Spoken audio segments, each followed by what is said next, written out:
Assalamualaikum warahmatullahi wabarakatuh. Selamat sore, salam sejahtera bagi kita semua. Pada sore hari ini kami dari gugus tugas percepatan penanganan COVID-19 di Provinsi Kalimantan Selatan akan menyampaikan terkait dengan update yang berhubungan penanganan COVID-19 di Kalimantan Selatan.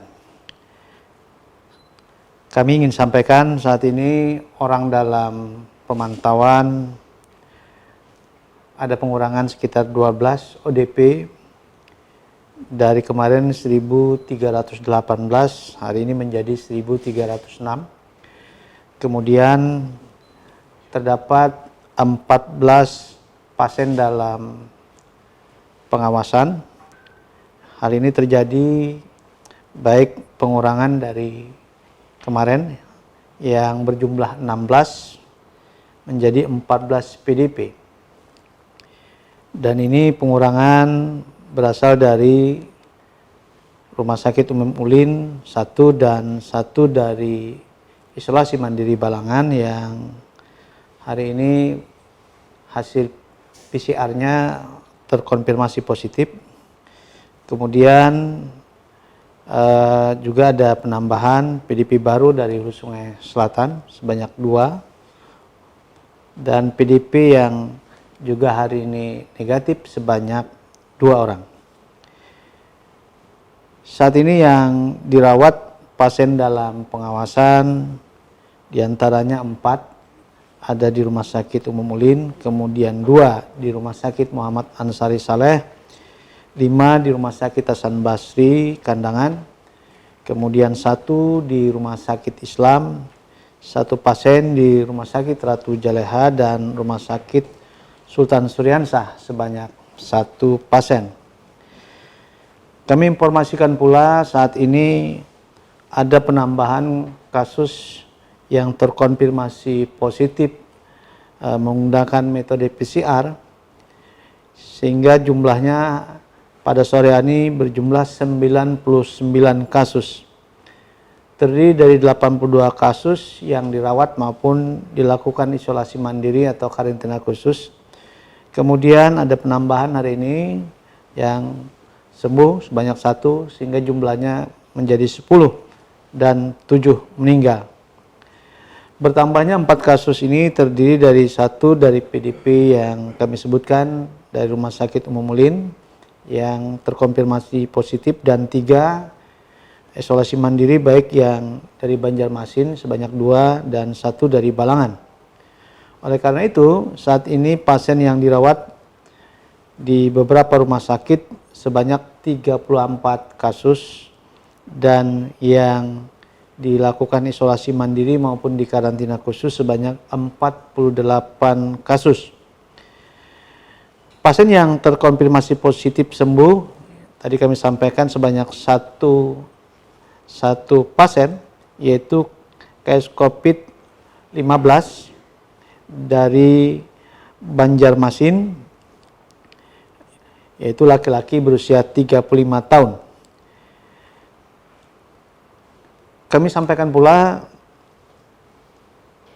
pasien yang dirawat yang terkonfirmasi positif di rumah sakit, diantaranya Rumah Sakit Umum Ulin ini sebanyak 19, kemudian di Rumah Sakit Muhammad Ansari Saleh sebanyak 4, Rumah Sakit Abdul Aziz 2, Rumah Sakit Bu Yasin 2, Rumah Sakit Idaman ada 2, Rumah Sakit Daman Huri ada 3, Rumah Sakit Haji Badarudin ada 2, dan dilakukan isolasi mandiri maupun di karantina khusus sebanyak 48 kasus. Kemudian yang juga PDP yang hasil PCR-nya negatif yaitu Mas 13, wanita 54 tahun dari Batola. Kemudian BL1 laki-laki usia 27 tahun dari Balangan. Kami informasikan bahwa saat ini kondisi-kondisi pasien yang dirawat yang terkonfirmasi positif di beberapa rumah sakit, diantaranya case COVID 02, 11, 13, 14, 20, 25, 28, 30, dan 35. Kondisinya stabil. Sedangkan case COVID 39, kemudian 40, 55, dan 45 masih dalam kondisi yang mengalami sesak napas. Sebagian juga ada yang diperbantukan dengan alat bantu. Kemudian case COVID 59, 77, 56, 60, 61, dan 96, dan semua ini dirawat di Rumah Sakit Umum Ulin. Kondisinya saat ini dalam kondisi yang stabil. Perlu kami informasikan case COVID 96 ini adalah dari PDP Ulin yang 54, usia 41 tahun, wanita dari Kabupaten Banjar, kondisinya juga dalam kondisi yang stabil. Kami informasikan pula yang dirawat di Rumah Sakit Muhammad Ansari Saleh, yaitu case COVID-18, 26 dan 27 kondisinya stabil. Sedangkan case COVID-41 masih mengalami sesak napas. Yang dirawat di Rumah Sakit Bu Yasin, yaitu case COVID-24 kondisinya stabil.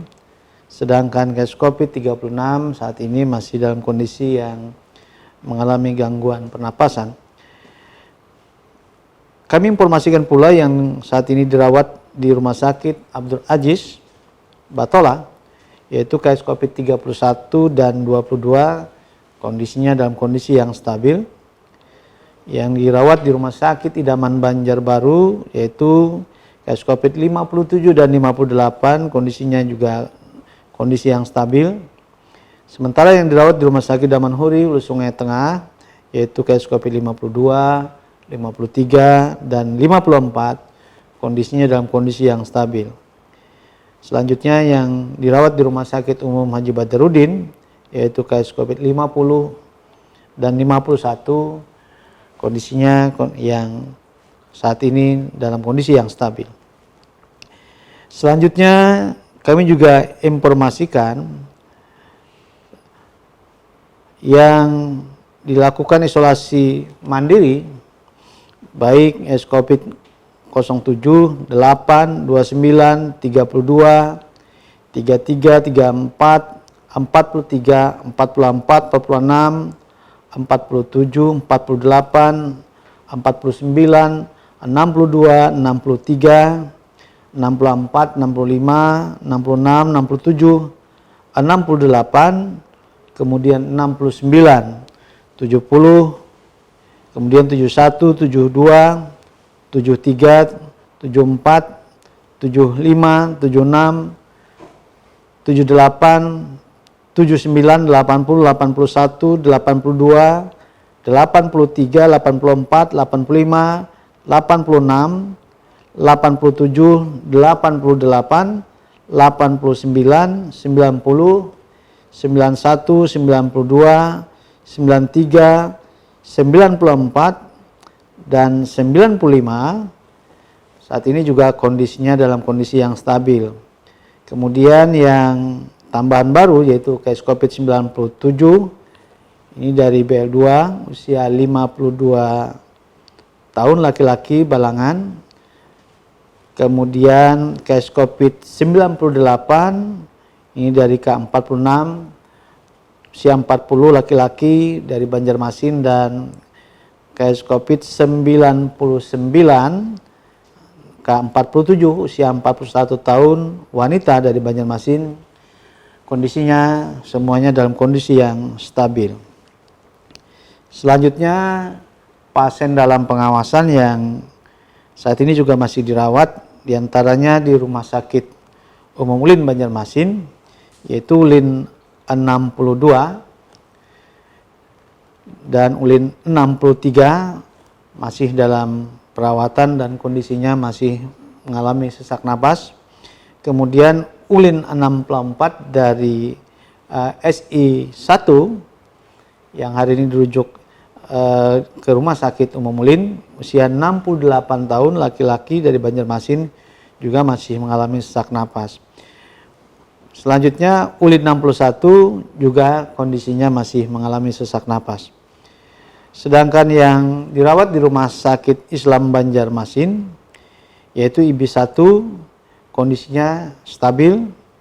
Yang dirawat di Rumah Sakit Muhammad Ansari Saleh, yaitu MAS 15 dan MAS 16, kondisinya juga dalam kondisi yang stabil. Selanjutnya yang dirawat di Rumah Sakit Hasan Basri, yaitu HB 7, kemudian HB 8, HB 9, saat ini kondisinya dalam kondisi yang stabil. Sedangkan HB 4 saat ini masih ada batuknya.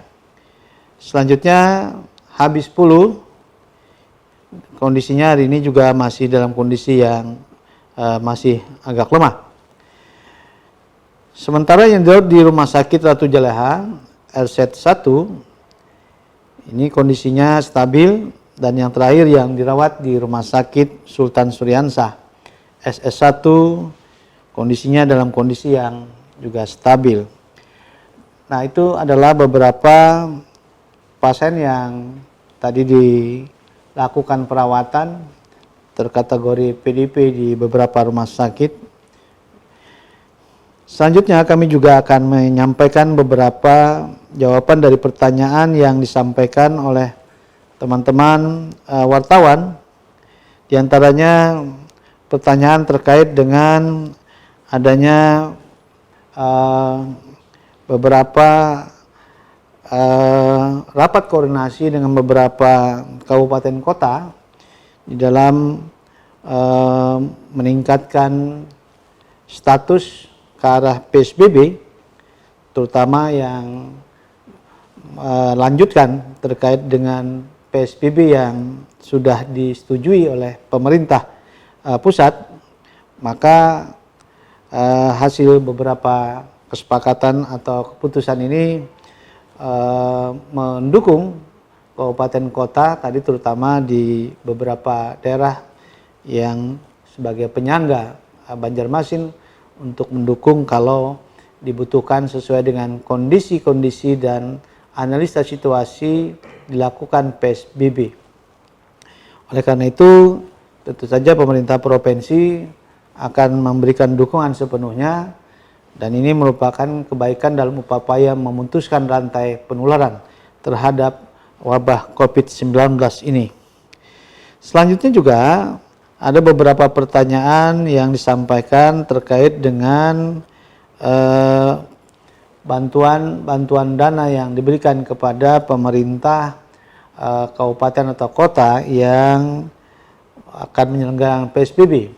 Sesuai dengan ketentuan yang ada, tentu saja pemerintah provinsi akan mendukung sesuai dengan ketentuan dan kemampuan semaksimal mungkin.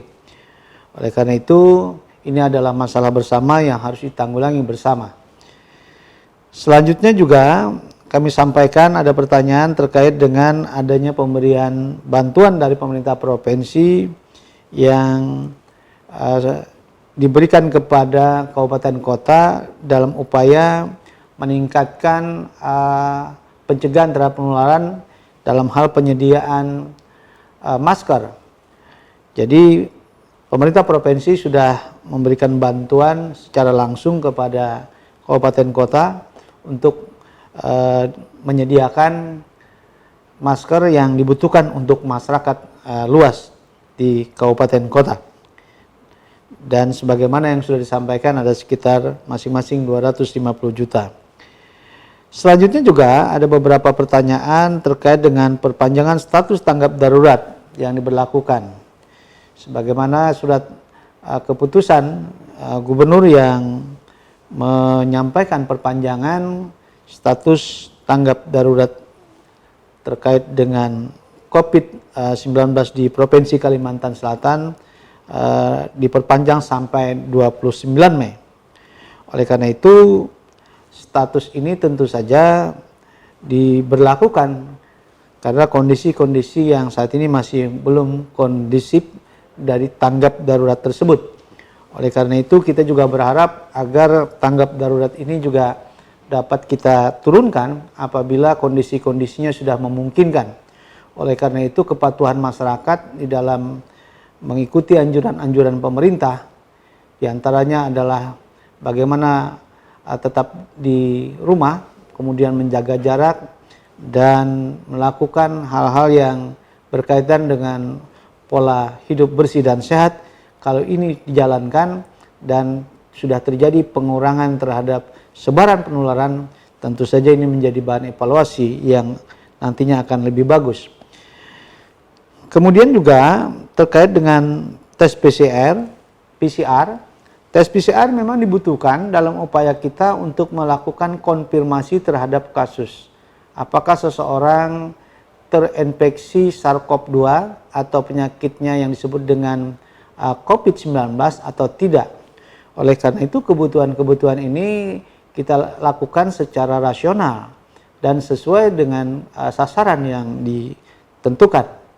Oleh karena itu tidak dilakukan saat ini dengan semua masyarakat dilakukan PCR. Karena ini tidak sesuai dengan rasionalisasi dan harus juga disesuaikan dengan tujuan-tujuan yang dibutuhkan. Tetapi tentu saja upaya-upaya meningkatkan tracking, kemudian melakukan tes cepat ini juga semakin ditingkatkan. Kemudian nanti kita lakukan dengan konfirmasi terhadap metode PCR. Kemudian selanjutnya yang terkonfirmasi positif ini agar dilakukan beberapa tindakan-tindakan, diantaranya adalah isolasi baik isolasi mandiri atau karantina khusus maupun dilakukan isolasi di rumah sakit. Pertanyaan yang berikutnya adalah terkait dengan beberapa rumah sakit rujukan. Sebagaimana yang kami informasikan sebelumnya bahwa semua rumah sakit rujukan meningkatkan ruang-ruang isolasi yang dibutuhkan. Dan khususnya untuk rumah sakit Umum Ulin saat ini kita sudah dapat mengoptimalkan saat ini 55 ruang isolasi. Dan ke depan juga ini masih dalam pengembangan untuk ditingkatkan kembali. Jadi sesuai dengan kebutuhan untuk memberikan pelayanan terbaik kepada pasien-pasien yang terdampak terhadap COVID-19 ini. Selanjutnya juga adanya beberapa keluhan yang ditanyakan terkait dengan APD. Kami kira APD yang saat ini dibutuhkan oleh rumah sakit rujukan terutama saat ini semakin terpenuhi. Oleh karena itu kebutuhan-kebutuhan sesuai dengan para petugas yang menggunakan dalam menangani COVID-19 ini sampai beberapa minggu ke depan masih bisa terpenuhi. Dan tentu saja ini juga menjadi evaluasi kita di dalam meningkatkan ketersediaan APD, terutama di fasilitas-fasilitas pelayanan kesehatan. Oleh karena itu penggunaan APD pun dilakukan sesuai dengan kebutuhan, sesuai dengan penanganan COVID-19 yang ada. Dan bagi masyarakat dioptimalkan menggunakan APD sesuai yang juga dianjurkan, seperti misalnya menggunakan masker dari kain yang dapat dicuci beberapa kali atau berulang kali. Selanjutnya juga terkait dengan bantuan terhadap masyarakat selama PSBB, tentu saja ini akan diberikan kepada sasaran-sasaran yang sesuai kriteria yang mendapatkan. Oleh karena itu ini juga harus bisa dipantau oleh seluruh masyarakat agar tepat sasaran di dalam memberikan bantuan kepada masyarakat yang terdampak terhadap COVID-19 ini.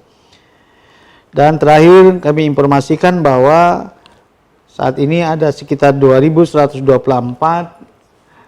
yang dilaporkan rapid test yang digunakan dan sebanyak 253 diantaranya reaktif atau sekitar 12%. Nah, itulah yang dapat kami sampaikan sebagai informasi-informasi update penanganan COVID-19 di Provinsi Kalimantan Selatan. Mudah-mudahan apa yang kita lakukan secara bersama-sama ini mendapatkan hasil yang lebih baik, sehingga penanganan COVID-19 di Kalimantan Selatan ini dapat dituntaskan dengan sebaik-baiknya, dan mudah-mudahan wabah ini segera berlalu dari benua kita yang tercinta ini. Oleh karena itu, semua kita harus betul-betul bersama, bergotong royong di dalam upaya bagaimana kita melawan COVID-19 ini.